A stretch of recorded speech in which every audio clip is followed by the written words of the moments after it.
Skuter kegilaan Abah-abah. Design ala-ala Ducati. Tengok harga pun tak suka hati. Enjin menggunakan 244cc, single cylinder, 4 stroke dan single overhead cam. 24.8 horsepower dan 22.5 Nm off top. Top speed dia boleh pergi 154 km per jam. Untuk design model Sporter S ni kan, bagi aku kan dia lawa dengan lawak. Ada dua. Kau tengok design dia punya side mirror ni kan, macam orang tengah berdiri. Kau tengok gambar ni. Untuk motor ni dia ada adjustable windshield bagi depan. Apa yang style pasal dia punya side mirror ni Mat? Kau tengok.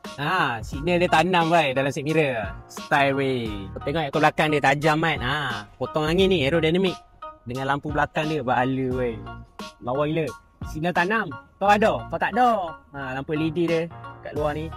Kalau kau brake pun tengok garang Mat motor ni. Suspension depan kan dia pakai USD fork, double floating disc.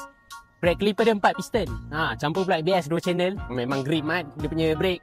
Korang yang suka brake last minute tu memang ngam-ngam. Untuk bahagian belakang dia pakai single piston dengan single disc dengan 2 suspension bahagian belakang adjustable. Motor ni siap ada TCS. Untuk seat compartment dia pun bagi aku cukup luas lah. Kalau nak simpan helmet ke, baju hujan dalam ni, nak mandi dalam ni pun boleh.